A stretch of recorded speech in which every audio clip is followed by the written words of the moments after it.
talk show where we're kicking it and having fun on inspirational radio.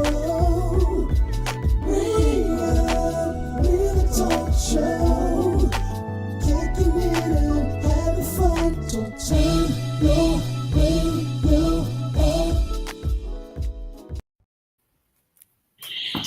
All right, turn your radio up. Turn your radio up. Turn it up. Turn it up. Live episode of TheReuPLive. So excited about tonight. Tonight is the first topic that we're going to talk about that one of our listeners asked us to talk about at the end of last show. Come on now. So thank you guys. Now, here's the thing. I got to be transparent and honest. Y'all know me. I got a 50-year-old brain, and I don't know if it was Arnisha or Gwendolyn who suggested this topic, but they are faithful listeners. So once y'all pop in here, y'all let us know who suggested this topic. We want to talk about tonight, what would your child do if chaos broke out in their school tomorrow? As believers, unfortunately, we got to talk about this type of stuff in the season that we're in. And I think this conversation has a couple of different layers, right? Because we can, Arnisha. Okay. Yep, there you go. Okay. All right. So yeah, we're going to jump into that topic, and we definitely, as always, appreciate your feedback, appreciate any commentary, any thoughts you have about this situation. But again, what would your child do if chaos broke out at school tomorrow? As a believer, and so we're going to talk about this from a couple of different viewpoints, practical and of course, spiritual, right? And I want to, just kind of give us some background as to why this is even an important conversation, right? Why, as believers, we are living in a time where we got to talk about, stuff like this. And, I didn't get the exact numbers, but I can tell you that it's been over 360 mass shootings here in America. And it hasn't even been a full year. Jesus, that's too much. Too much. Just over the last week, we've heard a Mormon church was burned down, and again another mass shooting happened. Another school shooting last week. So it's just really, unfortunately, becoming a rampant thing. And so there's a couple of different reasons for that. And again, we're going to talk about the spiritual reasons. We're going to talk about the practical reasons. And then we're going to talk about, as believers, some things that we should consider to support and help out with situations like this. Mr. Bishop, so first and foremost, let me introduce, your host. If you're just joining us for the first time, you have the lovely Lasagna Witt right here next to me. Bishop, one good leg. I'm sure he's gonna pop in here any second. He come in when he come to. He like to make a grand entrance. He gonna do that. He just, and he gonna interrupt the whole flow. Yes, he is. Yes, he gonna do it. He gonna do it. And then you got myself, the deacon, Seaworth, and again, we don't take this platform lightly. So we appreciate all of our listeners. Understand that this is a discussion panel. So, use your comments on Facebook, use your comments on YouTube to let us know what your thoughts are. Arnisha, howdy, how you doing? Hey. Again, thank you for this great topic that we're going to, dive into today. So, a couple of things, right? I know a couple of years ago, for example, the Sandy Hook shootings happened, right? And it just, it just seemed like it was a very, devastating thing. And, my thoughts, initially when I was thinking about this type of topic is, as Christians, one of the things I know, what was it, maybe a decade, 2 decades ago, there was a big situation with taking prayer out of school, right? Mm-hmm. And and at the time when that came out, I definitely had some offensive feelings about it. Like I felt like it was, kind of an attack against, Christianity. I thought it would be something that would open us up to, certain things. But in my older age, I got some different thoughts, about that. But I don't think it was a coincidence that more and more of this started to happen after prayer was taken out of school. What's up, Bishop? We was just talking about you. We told y'all. Listen. Sheldon warned them. I don't know where y'all might be at right now, where you might be looking at us or listening to us from, but I'm going to tell you something that is true today, tomorrow, and forever. Jesus is the same. And that's what I got to tell you. And if you don't believe me, try him, because you don't want to try me. You don't want to do that. You don't want to do that, because I'm on a rampage. I'm on necks and backs today. I'm on necks and backs. Look at somebody and say, I'm on your neck and your back. Just like looking? Are y'all looking? Mm-hmm. Yeah. Well, welcome to the show, Bishop. As always, it's a pleasure to have you. Just recently, I posted a snippet from last week where Lasagna was talking about that we have to, be an example, to the people that we live at, and you was talking. You gave your example of slapping and cussing people and not being a good representation of. Yeah, man. Sometimes we fall down, but we get up. That's right. We fall down, but we get up. That's Saint is just a sinner who fell down and got up. Donnie McClurkin knew what to say. He knew. He did. Yeah. That was just for us. That was just for us. The B team raptures. Shit. Listen, you're getting in, man. You're getting in. That's all that matters. You lived a good life and you're going to get in. Because, it ain't nothing, for one of these starters to, have a change of heart. You saw what happened to our little bitty pastor friend. He went over to Africa and then came back. He different now. He was on the 18. Little bit of. He was on the A team. Now he didn't gave up his right. So that's a spot on the A team that's open now. It's open. Oh my goodness. Somebody's gonna move up into that spot now. Oh my goodness. Today. You can't be pastoring and at the cigar lounge. Okay, I'm gonna leave it alone. I ain't gonna be in this man's. I don't want no trouble. Anisha said Bishop makes his own introduction. Yes, sir. Yeah, he do. God is good. Sheldon gave him a warning. He said he's gonna come in, he's gonna interrupt the flow, and he's gonna make his grand entrance. So when he come on, just let it be. And guess what? You did just what the deacon said. We gotta do what we gotta do. Now let's push on and get this thing cracking like a pecan at Christmas time. Yeah.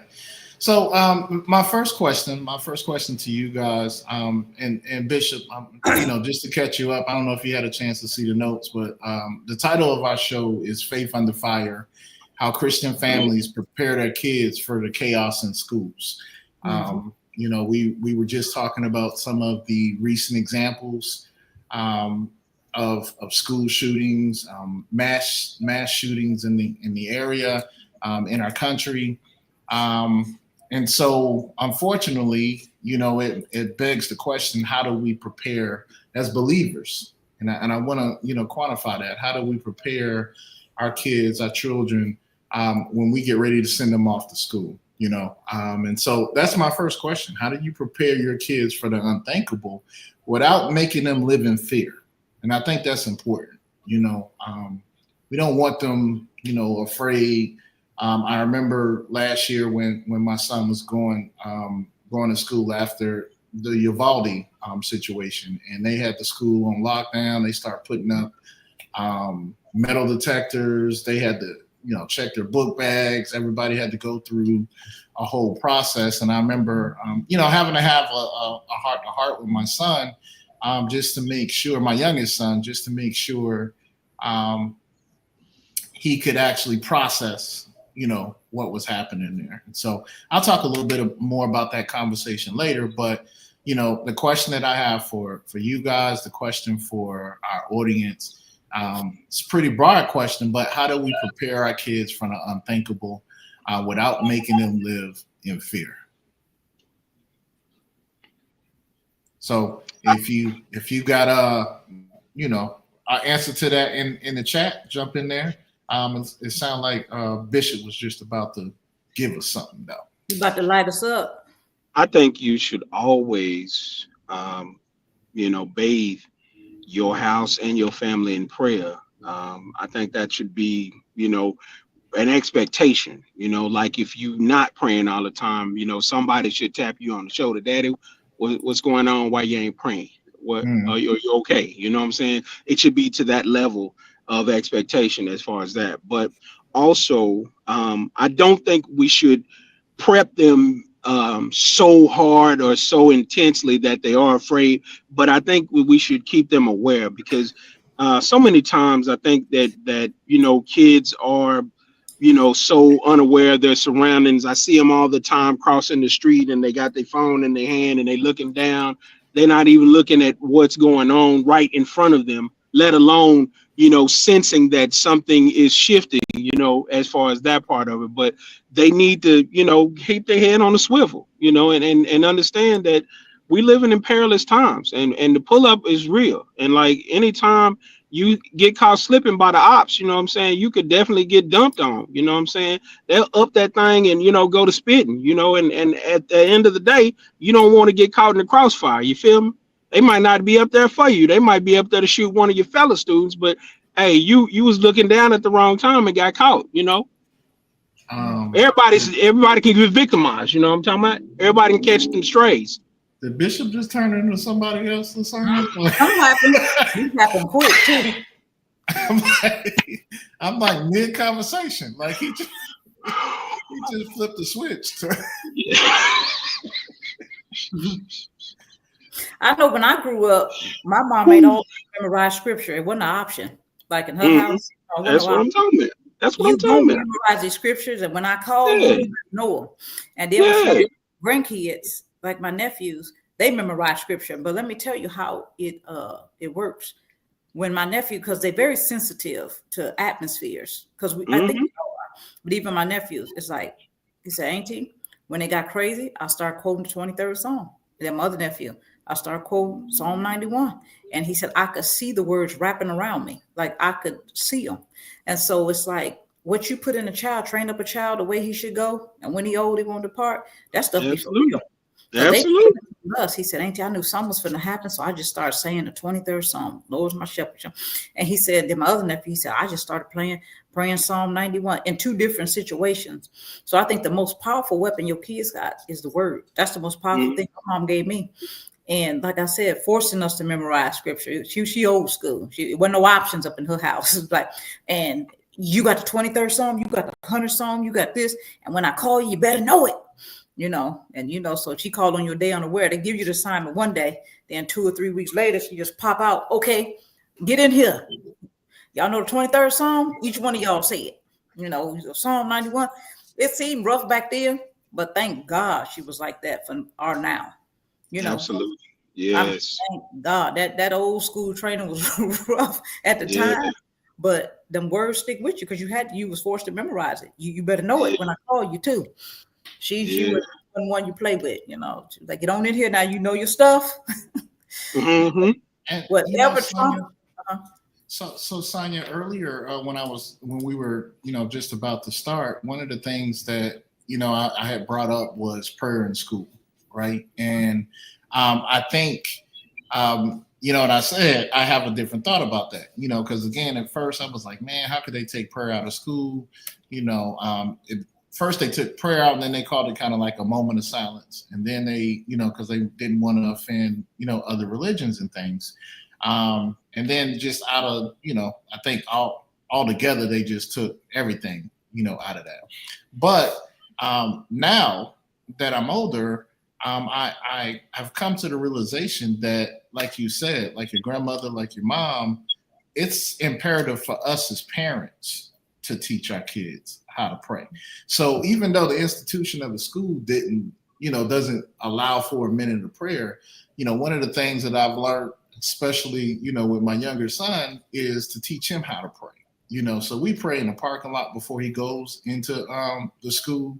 We've taught him to pray before, when he's in the school, if he feels some type of anxiety or, maybe before a test or something like that. So I think it's important for us as parents to, again, like you just said, instill in our children what that power of prayer is, and not expect the institution of the school to do that, for us. And I think all the way across the board as Christians, that's what we've kind of relied on. We've relied on, the school to teach our kids stuff. And that's why now we're concerned about them, teaching them about, their gender and teaching them about, sexual things. But that's a conversation that we should already have been having or been learning to have, with our kids in the way that God is teaching us. That's kind of my thoughts on it now. But this thing shying away from having them kind of conversations with the kids, but they don't want to, teach them how to pray. But you want to teach them about same-sex stuff and all that other kind of stuff. It's the fake outrage in the school system and in the government or whatever. It's appalling, man. It's appalling. Yeah. So, Sonia, I'm sorry. Did you have some more thought with that? I just didn't want to lose that because when you mentioned that, I wanted to. I think the word is the most powerful weapon anybody can have. Young, old, anywhere in between. The word, the weapons of our warfare is not carnal, but mighty through God to the pulling down stronghold. You quote the word anywhere, them angels coming. And they'll protect you against gunfire. I don't care what it is. And praying over your kids is massively important, and instilling them with the word, because they may have to pull up the word while they at school, on the inside, quoting that stuff when they feel funny, and training them to trust their instincts too. Yeah. When you feel funny, don't just push it under the rug. You can pray, because you don't have to pray out loud. You can pray under your breath. You can pray in your head. You can pray in the bathroom. You can get it out. But teaching them to memorize the word was good for us. And covering us in prayer was good for us, keeping them covered. I remember when the one school got shot up, the kids said the guy walked right past the courtyard where the kids was playing, and the kids went home and said they played under a dome all day. They said, Mom, we played under this gold dome all day. That was the testimony. But that somebody kept all the kids covered in that courtyard because the killer walked right past them. And the kids went home and said, we played under this dome all day. We had fun. And they didn't get killed. They didn't get shot at. But it was just testimonies like that. Prayer is powerful. It'll hide you from the enemy. Yeah, it is. Yeah, it is. Yeah, it is. And the Bible's full of stories of power of prayer and God protecting his people. And don't ever think that God has changed. He's the same. He is a protector. Right. He's a strong tower. He's a very present help in the time of trouble. And kids, one thing about kids, they're a sponge. They believe whatever you tell them. My mom used to read them Bible stories to me. I was like a sponge. Like, what? God can do all that? And you put that stuff in a kid's heart, all they do is seeds and they grow up. Mm-hmm. And I like hers too. So Anisha says, and I think this leads us to the next question, right? Keeping them covered is imperative, but we also have to give them strategies in case of emergency, such as knowing the layout of the school is important. And actually, again, one of the things that I wish that we did go back to teach in school, and that we definitely as parents need to make sure that we fill in the gap, is just critical thinking, critical thinking, processing things, in a quick way, like with the advancement of technology, I think it's taken away, some of that trying to figure things out and analyze and, make decisions. I think, back in the day when we used to play hide and seek and stuff like that outside, and, we used to come up with some creative things, in our age. But, when I look at it now as an older person, those things I think helped us maneuver through some stuff too, and navigate some life issues when we did get older. You know what I mean? So, Anisha says praying is necessary. It's a necessity. It's essential to society we live in now. It's a mandatory. It's mandatory that we put on the full armor of God and our children on what that means. Being a full example, a light. Absolutely, Anisha. Definitely on point with that. What I will say to Anisha's point, her first point was, we have to explain school safety drills. How many? You still here? Yeah. He said school safety issues and stuff like that. We could go when he come back on here. You got the questions up, because I got them up over here. I don't. Yeah, no, I don't have them up now. No, I do not know what happened there, but knock you out. I was going to the next question and say, when Sheldon get back, he gonna come back to that question. But we gotta explain school drills. We gotta and I would say, how many parents actually, have these conversations at home with their kids about what to do in case of emergency. And here in Texas, I hate to say this, but one of the things that I thought was a benefit that now there's a law against is them actually having their cell phones in school. Oh, they need them cell phones. They need to call 911. We in the classroom on the second floor by the east wing. No, they need them cell phones. And I agree. They need them phones. But Bishop's friend up in Austin. My friend. Yeah. Hot Wheels. Hot Wheels is my friend. You saying Hot Wheels is my friend? Your friend. Well, he just saying. Me and Hot Wheels ain't cool like that, man. He be, you know what I'm saying?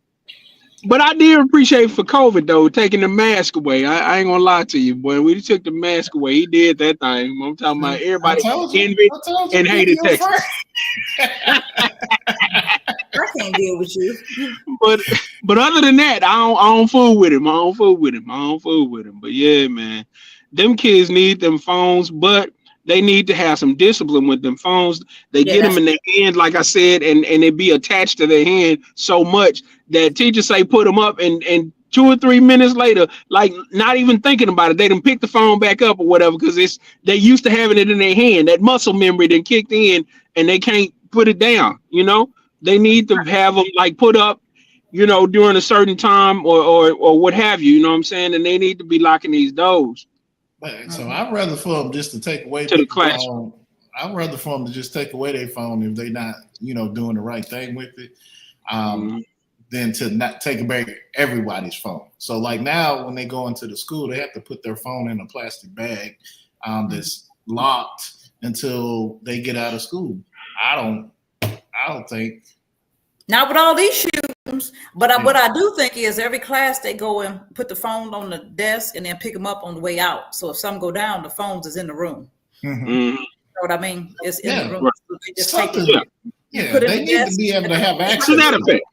It's a little plumbing. You put it in the room, you walk in, and when you walk out, you take it, and you do that in every room. But I had subbed in a school. They do lock all the doors. When I say that, the younger kids have bathrooms in the classroom, which I didn't know that, but it's connected. So the bathrooms in the classroom, that's for the younger kids. Now the bigger kids' bathroom is still in the hall, but it's built in the back of the classroom. Got the, it's shut off and everything. And so they have theirs built into the classroom, which is really good. The sink. I like that. And the door locks. So when you close the door locks. So if you walk up and down the hall, it's, the doors are locked. So you just can't come snatching on the door and come in.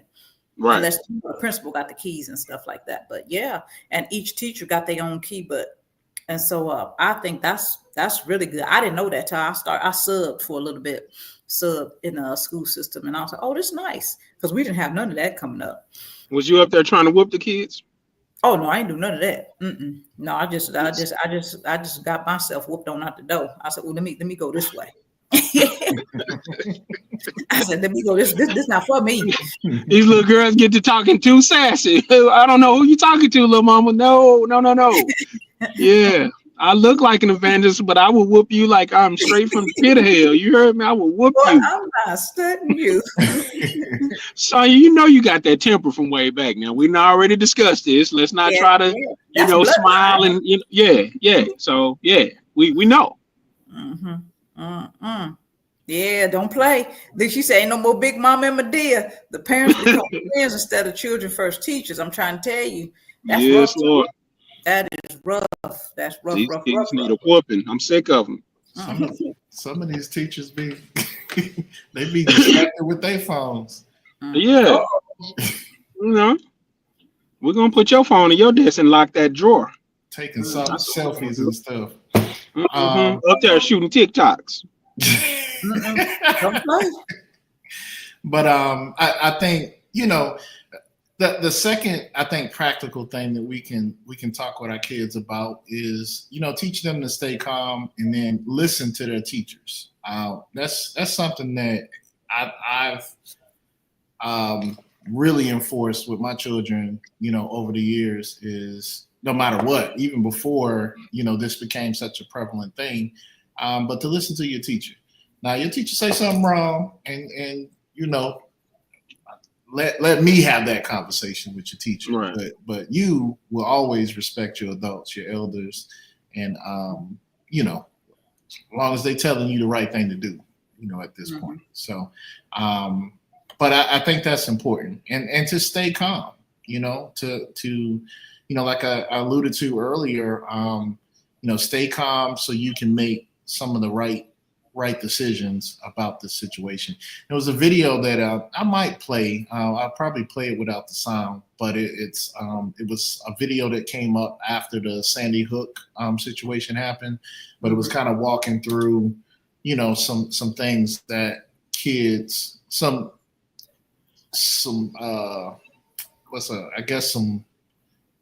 things that they can put in place, to protect themselves if they ever get in that type of situation. And then another good thing to do practically, I think, as a parent, is to role play scenarios. How many of us actually have like a fire drill at home, or, hey, what happens if this? Where do we meet as a family? Where do we go to? Who do we call?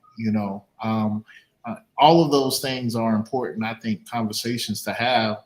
And again, the time that we live in, the season that we live in this country, I think it's even more prevalent to begin those type of conversations. Any other thoughts, practical thoughts with that I'm missing? Audience, Dion, Lasagna? Oh, no, that's good. Yeah. That's good. Role play, practicality, calm, and like Anisha said, learn the layout of school, the nearest exits. Have y'all ever had any issues personally like that happen in school? Now, when I came up, it was people like coming from other campuses, to different campuses or whatever. That would be the thing. Like they would skip their school and they would go, let's say, from Dunbar to Tech, right? And they would go to lunch over at Tech or whatever. And when they would do that, first it would be cool. They would get out there and they'd be mingling with people. Maybe they knew some people or whatever. Maybe they was trying to talk to a couple of young ladies or whatever.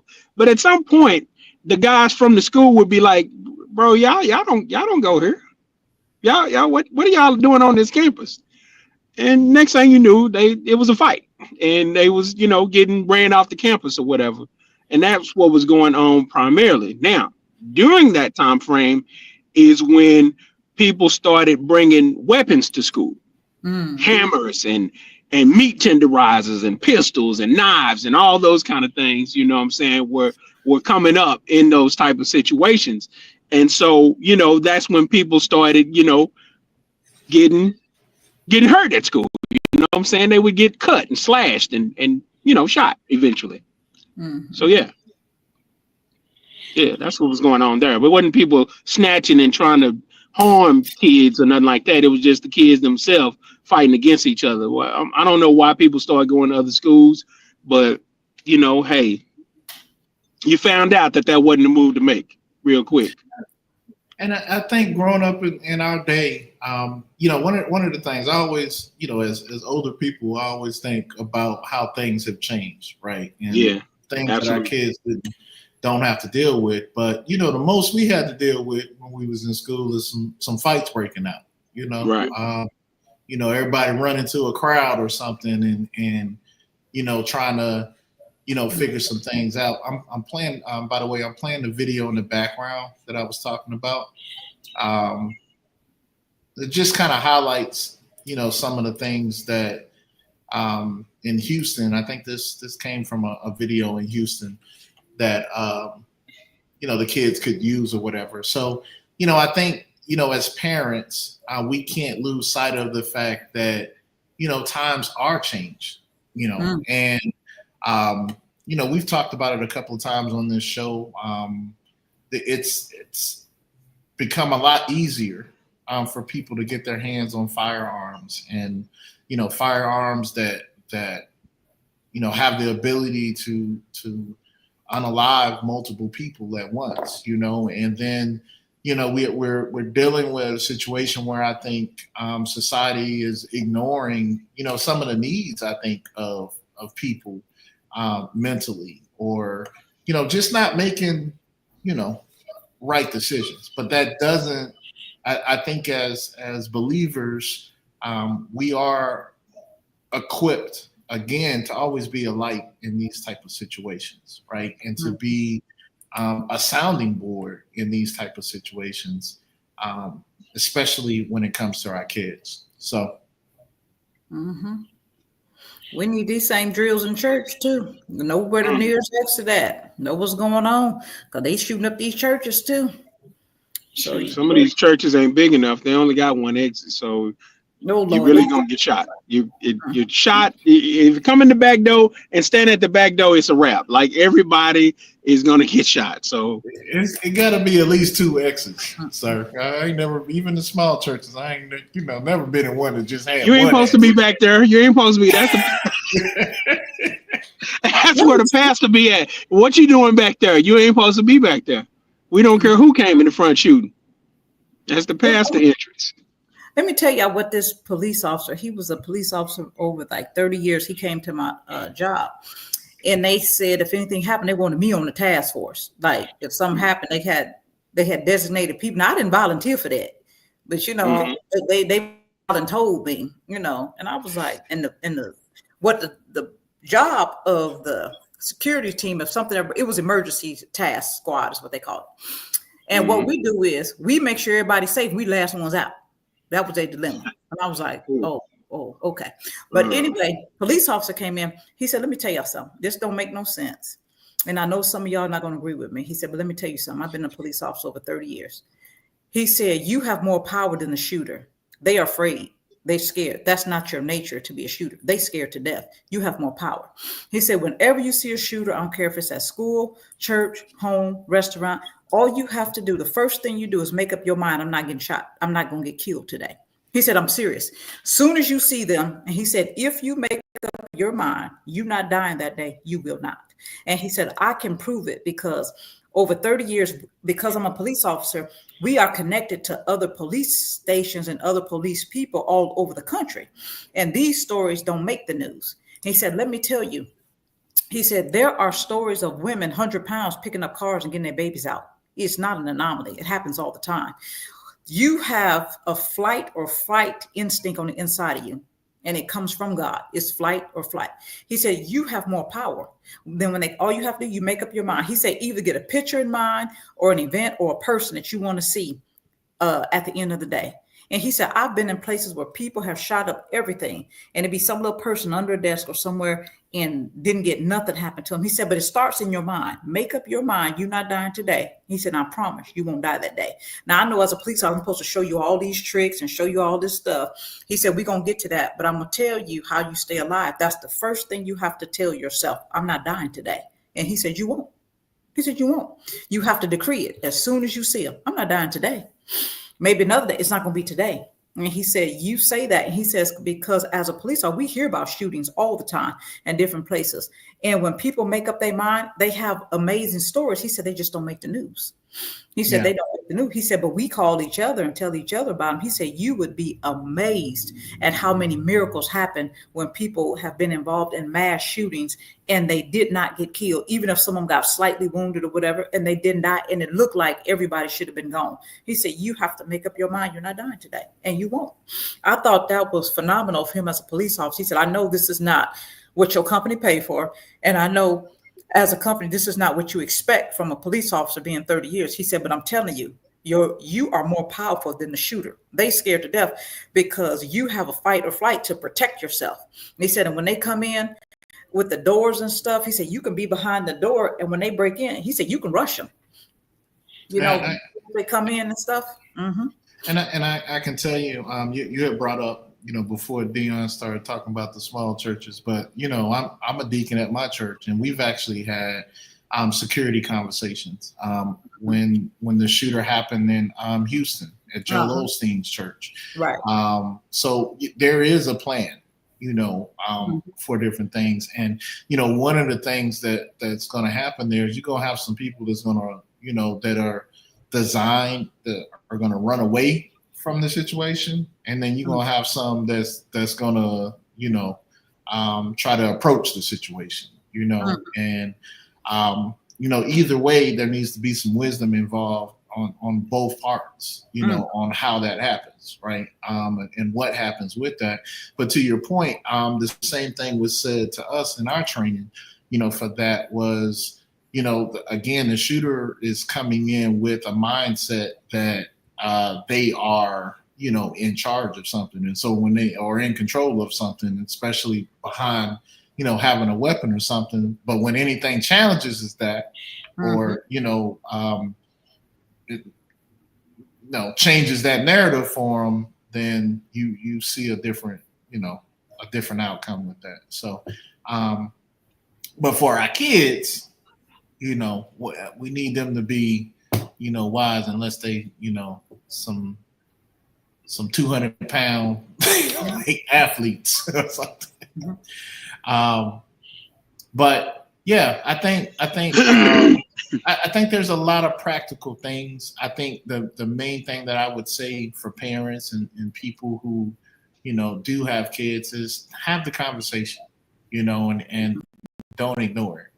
It's the same thing I would say, you know, about, and it's not this show, but like other things that our kids are going to deal with in school, peer pressure, you know, people talking about drugs and things like that. I think we fall victim to things that we as parents don't want to talk about or don't want to have that conversation about, you know, sexual things.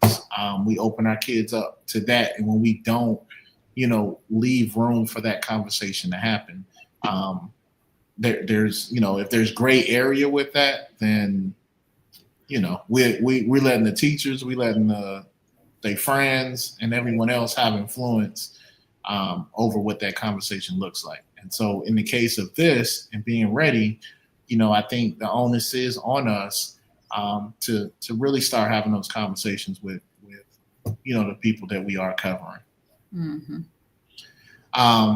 So, you know, my next thought is, you know, the spiritual and emotional preparation, you know, so, you know, how, you know, Sonia, Theon, our audience, how can parents teach kids to pray even when, you know, there's an intense situation, you know, happening?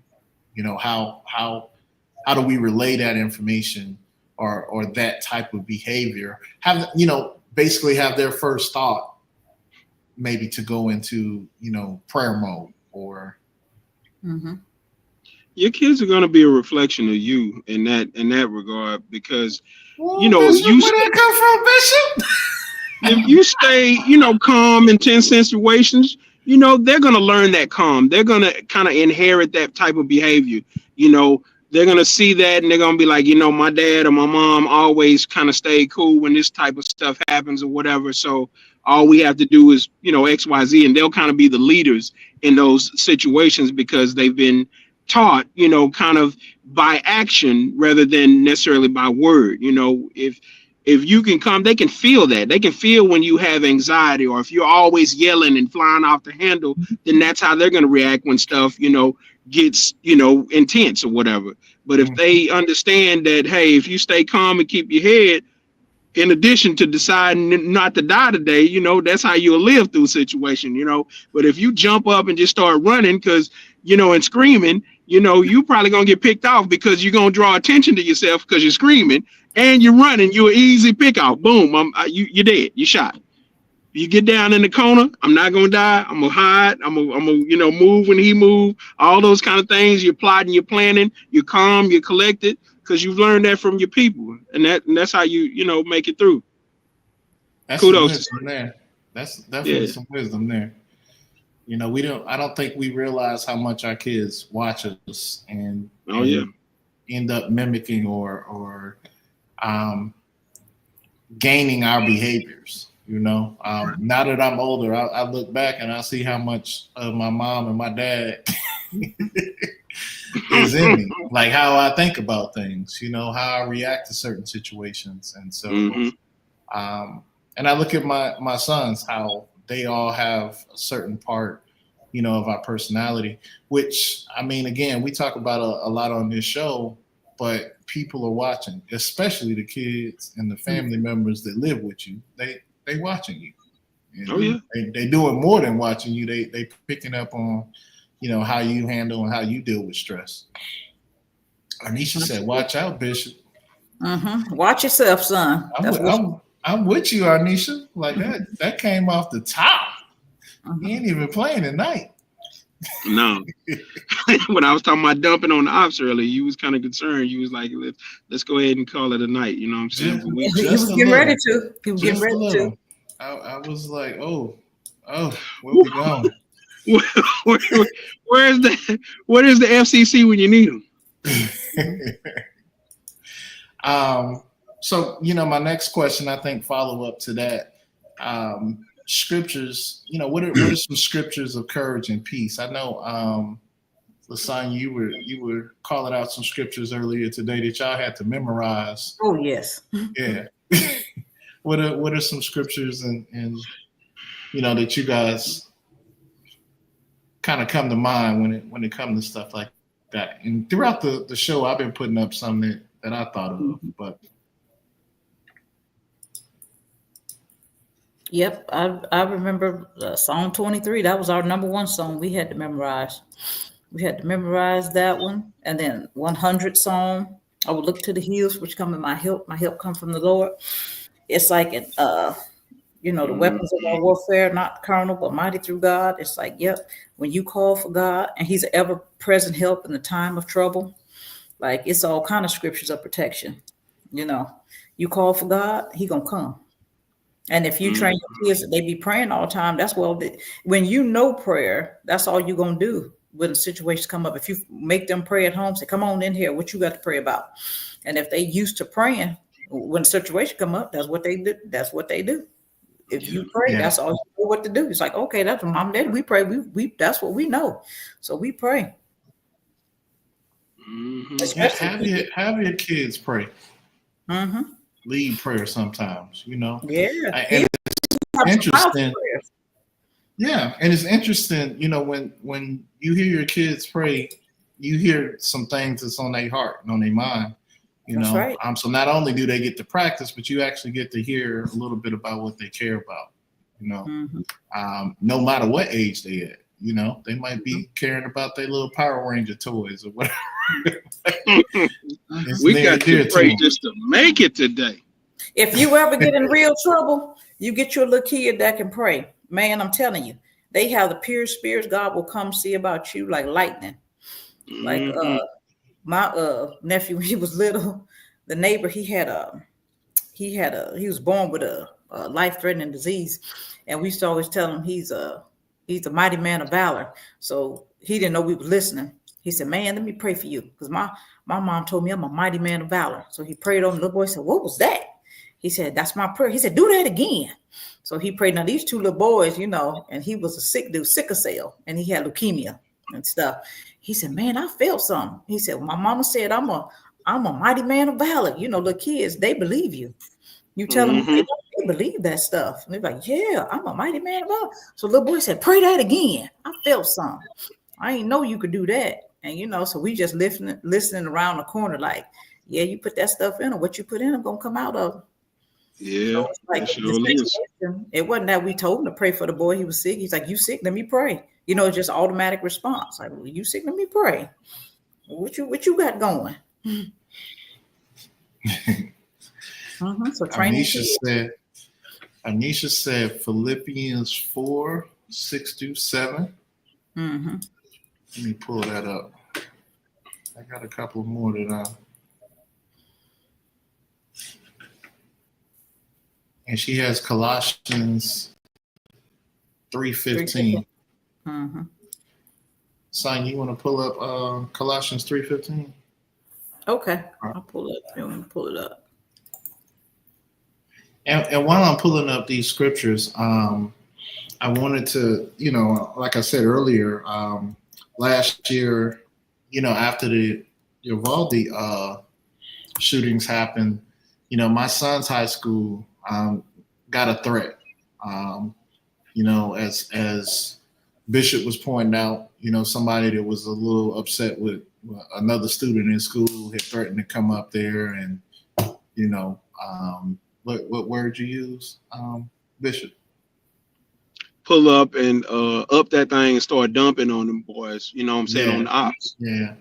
Yeah. So they actually they ended up, letting the kids out of school earlier that day, because all of this had happened around the time, Uvalde happened, right? So any type of threats was really, really being taken seriously, at that point. And I remember sitting down, with my son in the car, and we just had a conversation about how he was feeling, and I was trying to feel him out about where his head was, and was he fearful? Was he afraid of the situation? And one of his favorite scriptures is "All things work together for those who love the Lord and are called, to His purpose." Like he even designed him a little shirt, little plug, like.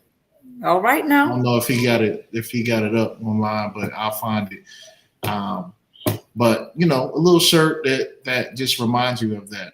He has it on the back of his backpack when he's playing football and stuff. And so I was happy with his headspace, where he was.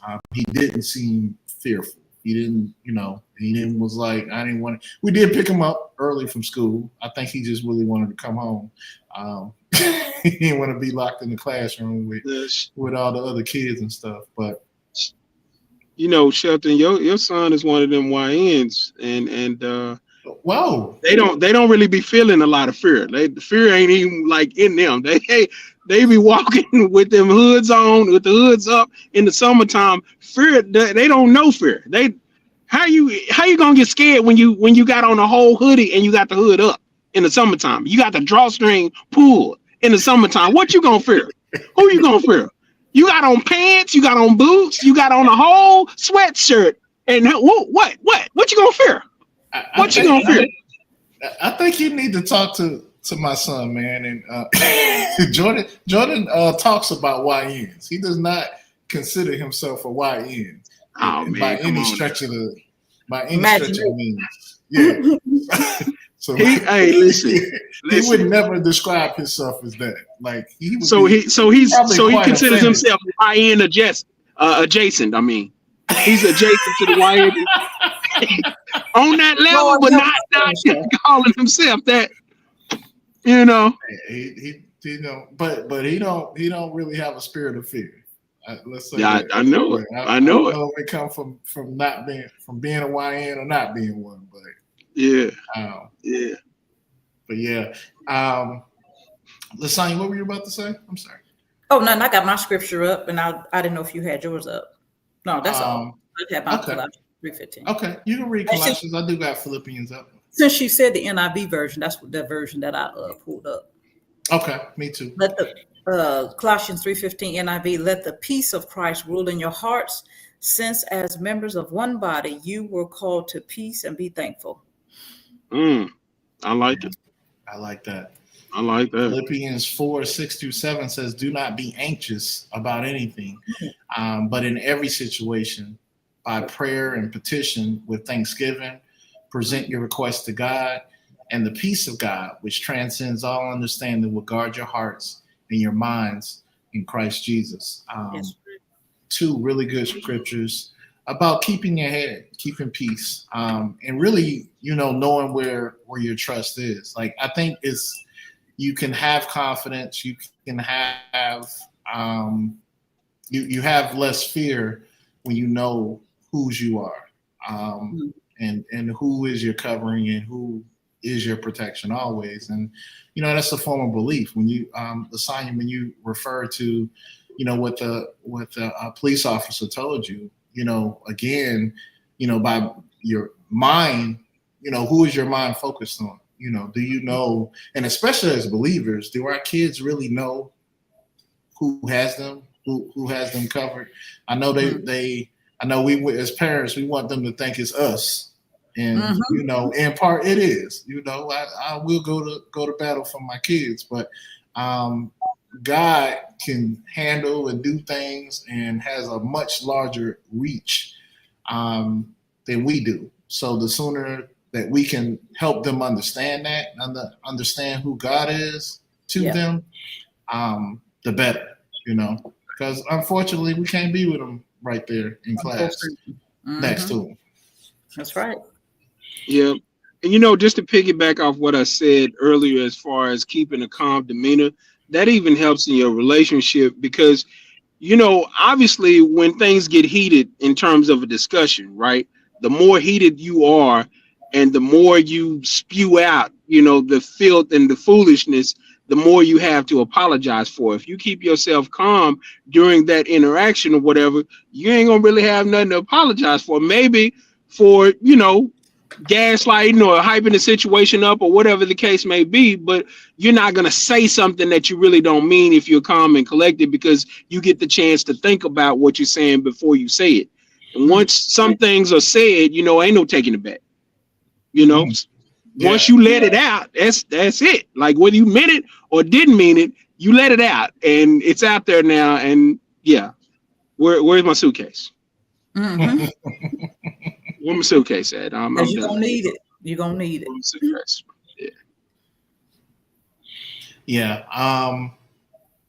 So the next thing, next phase of what I wanted to talk about was how the church community can support families in this. And I want to talk about it from, a preventative stance, because, right now, unfortunately, because I don't think we are ahead of conversations like this, it's more now after the fact, right? We're praying for the people who've lost, a loved one who's their loved one has been injured or hurt or unalived in one of these situations.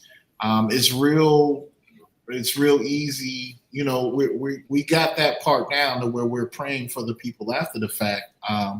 But there's some things I think as believers we can get better at, prior to that, and it requires some wisdom. I know, in America, we stand on our Second Amendment rights, and that's good. And I'm not against that. But with some rules and regulations, we got rules and regulations around our cars that we drive, around how we do certain things in life. So, I think we have to be, supportive of things that make sense with helping, prevent some of this stuff from actually, happening. I don't think, a teenager should be able to get their hand on, any type of automatic rifle. Mm-hmm. Well, Mentally, they're not going to the store to buy them. So at the end of the day, we ain't got no control over the streets. We'd like to, what I'm saying? We want to, take the streets back, and we've been talking about it for years, but at this point, the streets is gone. We need to stay out of them, stay out the way, as believers. And I'd say, y'all know I'm originally from Virginia, and I think this was last year, the year before last, but like a 6-year-old got their mom's, handgun and went to school, ended up shooting, someone with it. So I'm talking about situations where, again, illegal methods. I think we already got laws and rules, around that to, definitely, hold people off. I'm talking about legally getting weapons and being able to, eventually do some things with them, So I think that's part of it. But, what can the church do? Safety awareness nights, so like Lasagna, mentioned earlier, like we need them in church, small, big, whatever, we need to know what those 2 or 3 interests are, in the church and what to do, if something happens there. Counseling, after traumatic events, let me say this, and I don't know this for a fact. So, but, when things happen, we pray for people, but, especially with kids, like that's a traumatic thing. The shooting that happened in, I believe it was Minneapolis at the church. One of they were interviewing one of the little boys, and he was saying how his friend saved his life, like how his friend dived on top of him and, took the bullets, for him. So his friend passed. Like, I can't imagine this little boy couldn't have been no more than like 7 or 8 years old. You know what I mean? Like, Jesus, how do you process that? You know what I mean? How does he process that? And so, and again, I know in church, sometimes we frown upon counseling and things like that. But, without some help processing things like that and getting through that, like even how you read the Bible, even how you see God and understand God through a mind like that, that has been affected by some type of trauma, could be a dangerous situation, So, I think we need to, be more prepared, more mindful of people's thought process and the healing, of the mind and how they see life and their worldview. And then, partnering with different schools for preparedness and stuff like that.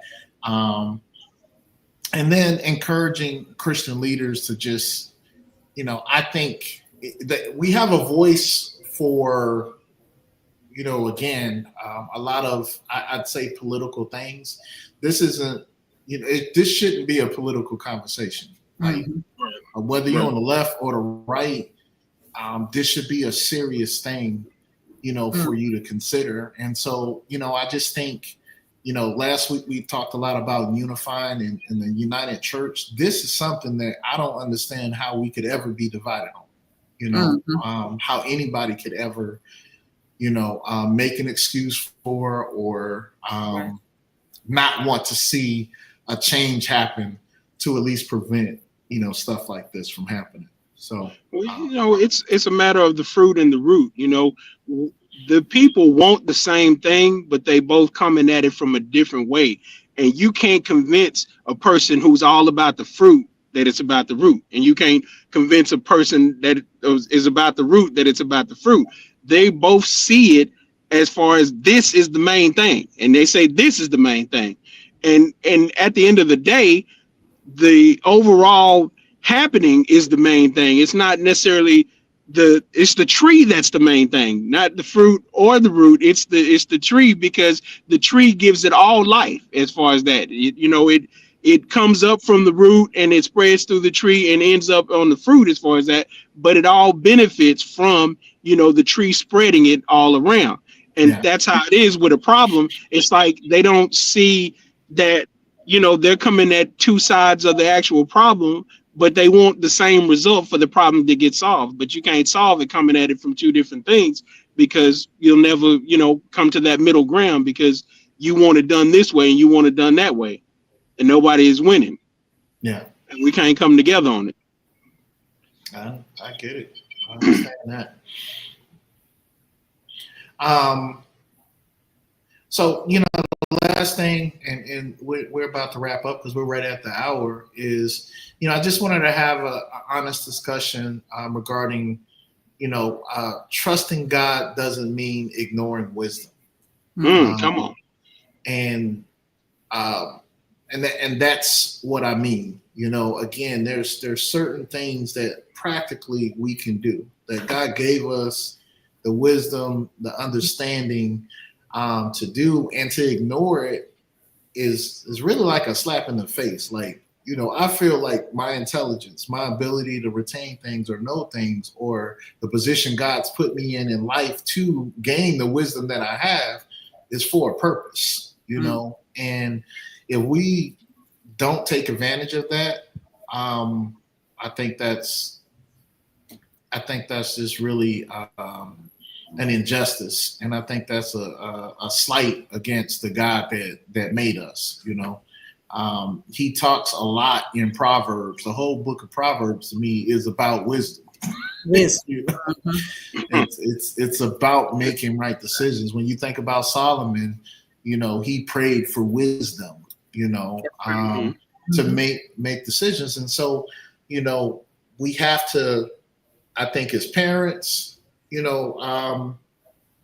help pass along that wisdom that we have, to our kids, and help them be prepared, because, again, we're talking about school situations now, but throughout life, they're going to have emergencies. They're going to have different things that they're going to need to know, where to go, and prayer, scripture, and making wise decisions that are going to be led. Like, if they have that relationship with God, then they're going to have some access to wisdom, that this earth can't always give you as well, Sonia, you look like you're thinking about something. No, that's good. Definitely wisdom. Wisdom will keep you and protect you from a lot of different situations. The wisdom of God, because he'll give you downloads in the nick of time. He'll tell you something to do. It might sound crazy, but if you in tune to him, you train your kids to listen to him, they'll do stuff that's just crazy, and it'll save your life. Crazy stuff have saved my life and other people's lives too around me. God just tell you something crazy and you just do it. Prime example, drive on the wrong side of the street right now. So I drove on the wrong side of the street right when I heard it. Then the baby fell out the car. And if I'd have been driving on my side, I would have ran over the baby's head, because the baby fell out the back door head first in a pink, so I know it was a girl. And I just looked at my rearview mirror, just grabbed my chest like, man, God, thank you. It wouldn't have been my fault, but how devastated would that family be, and would I be today? Yeah. And I only had a split second. Drive on the wrong side of the street now. And that don't make no sense. What if it's a car coming? Well, of course, God knew wasn't no car coming. I just didn't have but a split second to make a decision. So I snatched the wheel to the wrong side of the street. And lo and behold, the back side of this lady car came open. This pink helmet, this little body came out and fell in the street. And because it was icy, the baby didn't just fall down. The baby slid into the street. So because I was on the wrong side of the street, though, I wasn't even by the baby. Yeah. So that traumatized me a little bit. I went on in the house, laid on down. I kept clothes on. I lay on down. Jesus. I said, but it was scary. But just listening to that little voice is wisdom in God, and He'll keep you and protect you in all kinds of ways, in all kinds of situations. Absolutely. Anisha says, when we were talking about church and community, this is about community as a whole coming together to protect the next generation. The enemy wants to destroy the next generation. Arnisha, I remember, and this might even been before my time, because it started kind of relaxing a little bit, but you was raised by the community at some point. Like, And I remember I was probably like around 7 or 8 years old. We used to live in a kind of a court, what they would call a court, apartments kind of shaped, rows or whatever. And you out there, doing something, not doing something you're supposed to do. Like all these parents telling them had the right to. now back then, like when I was coming up, they didn't discipline. But my mom, my grandma told me stories about how they was getting disciplined. Yep, by everybody on their way home. Yeah. Yep, by everybody. Mm-hmm. Yeah. So I think, as we talked about unity before, I think we have to have some aspects of, as a community caring, because that's what it really was about. They had a different way of caring back then, putting that rod to you.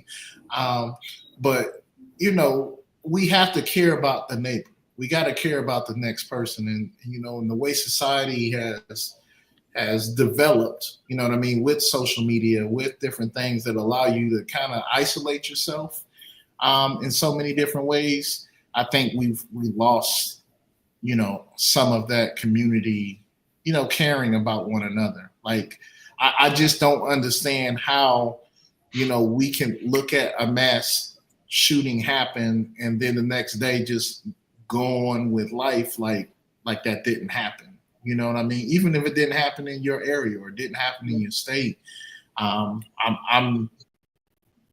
just surprised at the lack of empathy overall that I see in the world. Like how desensitized that we are to situations like this. It's crazy to me. So I want to encourage families tonight to pray with their kids. So you listening to us, when you listen to this, whenever you listen to it, pray with your kids before you go to bed. Teach them scriptures.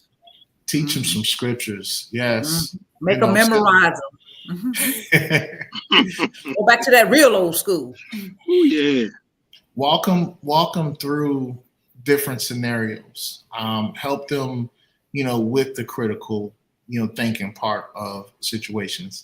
I like to ask questions like, what would you do in this type of situation, and see what their response is. Sometimes you get a little funny answer, but it's an opportunity to open up, questions and help them think through, how to address certain, things in their life. And so, next week we'll be back with a brand new title. Arnisha, again, thank you for this show recommendation. I think it's timely. I think it's important, for us to have this conversation. I want to invite all of our new listeners to like, share, subscribe, tag some other parents into this video. I think there's a lot of, good nuggets in here. And, let us know what we got right. Let us know, where we may have missed something or could have added something, to this show. And that's all I have. Y'all got any final thoughts for our listeners? I got one point. My sister saw this post, I think on Facebook or Instagram, and it made a lot of sense. The person said, you're a right wing and a left wing against each other, but ain't both wings on the same bird? On the same bird. Ain't both wings on the same bird? You on the left, you on the right. So disunity don't make no sense. It's like this is not, aren't both wings on the same bird? I said, don't make no sense. How we be against? It's like, ain't both wings on the same bird? No, it makes no sense. I thought it was powerful. I was like, sis, she said something there. Yeah, that lady, she said that. Aren't both? That's facts. That's fact. And as believers, we fill in the gap. Mm-hmm. I always think about that scripture where was it Joshua and the angel of God came and he said, whose side are you on? He said, I'm on the Lord's side. That's right. Now, whose side do you on? That's right. How about that? And that should be all of our answers. Yep. That should be our concern. Whether you lean to the left, you lean to the right, what side do you really serve, no matter what. So, that's right. Again, we really appreciate you guys tuning in. Bishop, you good? I'm great. Yeah. Shout out Elaine Miles, shout out Lady Gwendolyn Wilson, shout out Nisha, you know what I'm saying? All our faithful listeners, you know what I'm saying? All the people that's down with us. I can't call them all because you know they don't always comment, but them, you know, they stay in the comments. So hey, shout out to y'all for being faithful and staying up with us and being engaged. You know what I'm saying? We need more of y'all engagement. You know who don't ever comment because of you? Who that? My mom. Who that? Listen. We gotta go, y'all. Listen. You can comment anytime you want to. I want to hear from you. You know what I'm saying? If you faithfully still listening to us, I want to hear from you. Shout out to you. Shout out to you. Shout out to you. Scared my mama, y'all. Little talk show. Well, I'm kicking it and having fun on inspirational radio.